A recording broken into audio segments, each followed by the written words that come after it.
And then they come out with the inflation numbers and they say, oh yeah, inflation is at 3% when it's really at 10%. And that means your wages are nowhere near keeping pace with inflation. And that is really the silent depression in a nutshell.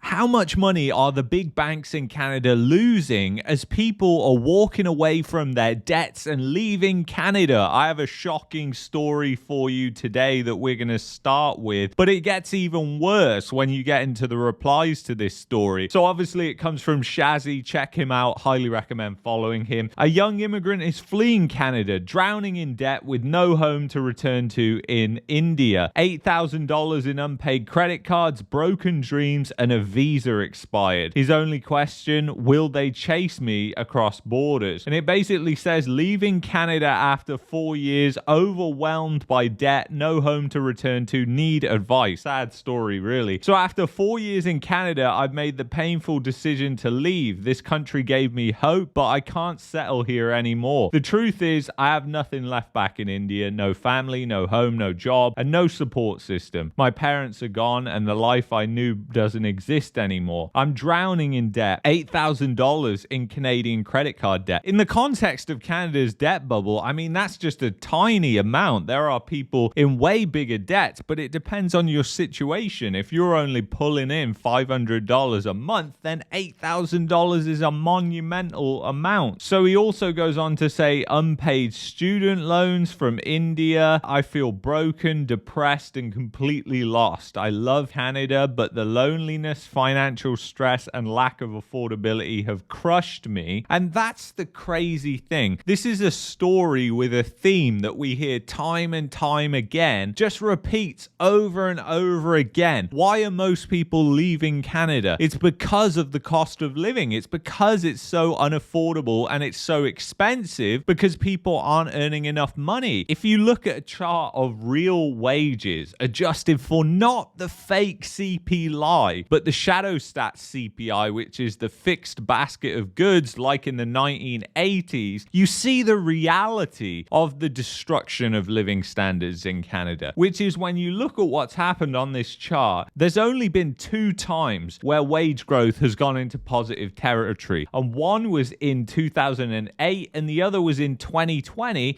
And the 2021 is false. It's fake because of all the distortions the government created. People's incomes didn't grow exponentially. They just pushed a lot of fake phony money into the system, which then drove up prices in 2021 and 2022. People weren't paying their debts. There was a massive deferral that was going on for mortgages. Do you remember how many people weren't paying their mortgages then? So there was a huge economic distortion that even caused this, but now wages have been deeply negative. And even though the CPI is improving, that data in itself is fake. When you look at this, it's back trending down again, minus 8.57%. And this is the thing. People are being absolutely obliterated as they are losing so much of their purchasing power every single year. And guess what? The central bank, like Tiff Macklem, he can't help you because even he is fed false information. So even if you believe that the Bank of Canada was an independent organization, all the data they are fed comes from the government and it is highly manipulated. So they're always under influence from that. And that's part of the reason we're in the situation we are today, is from all the decades of monetary policy and since they started meddling with inflation. So what happens if I leave Canada with unpaid credit card debt? Will there be legal consequences if I ever return to visit? Unlikely, but just for peace of mind. Could this affect me in India? Will Canadian banks collectors pursue me internationally? Now, obviously, the chances are it's very low probability that they would go after somebody with $8,000 in debt, and it's very low probability that they would go after anybody who's left the country because it would be damn hard to track them down, which is why more and more people could actually be doing this. And as I'll get to in the comments here, you can see there's a theme here. So one of tens of thousands, Canada is a basket case for both residents and new arrivals who are promised a bill of goods. But listen to this. My Filipino mechanic told me about his sister and her husband last time I was at the shop. They gained access to tens of thousands in personal lines of credit, liquidated them into cash, and then moved back to the Philippines. There's allegedly many Reddit threads on how to do this, and if any of you know where those Reddit threads are, then please leave a comment below, because we'll have to cover that, because it's kind of insane, and this could be happening on such a larger scale. And it's kind of the fault of the banks if you really think about it, because this once again just strips away the veil, is that Canada is actually very easy to get access to credit, and even after you leave, credit is maintained even though you're not there, and it would be incredibly difficult, if not impossible, to pursue you if you don't pay that credit. You still get it, and that's the problem. The whole system is just broken, and easy credit has been a theme for far too long. So eventually the banks are going to get burnt from all this easy credit, and I believe unfortunately these banks are extremely risky given the situation, and chances of a black swan are just increasing and increasing and increasing given all the gyrations in the financial markets, and things just don't look good. They just don't look healthy anymore. They look very, very sick. So think about that. And then I also covered before actually this guy, and who knows if this is even real or not, but take a listen to this. Thank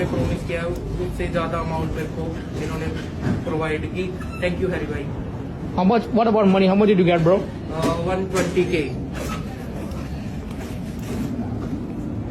Thank you. So this guy is claiming that this Indian person is taking $120,000 in cash that they got from loans as well, and they're leaving the country. Indian man claims he took out a $120,000 loan and left Canada with the money, no plans on returning back. So it's becoming evident that this could be actually happening on a much wider scale. And as I said, the Canadian banks themselves are kind of to blame for this, because if you've ever arrived at one of Canada's airports, you will have seen everywhere about newcomers to Canada. Hey, come and get an account with us. You can get a credit card right away. It's just like, welcome to the debt slavery life in Canada. The first thing you see when you enter airport arrivals is a bank that's posting saying, hey, come and get a credit card or a line of credit with us.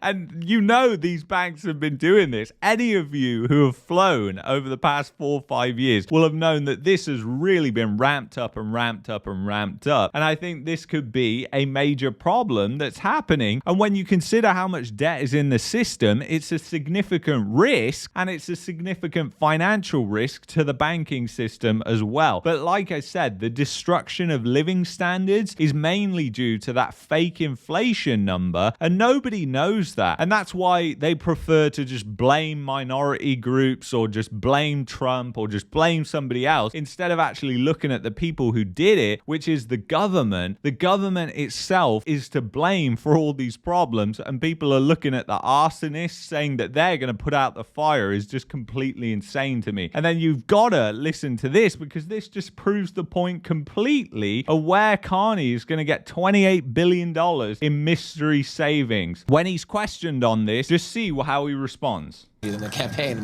maybe once or twice. They're saying your plan with the $28 billion of savings could lead to cuts. So how do you convince voters in places like this, progressive voters, that they can trust you with their vote? I think, Alex, if I may, one of the things that's very important, so there's a few things. Don't say Trump. The biggest thing in this election is who's going to stand up to President Trump.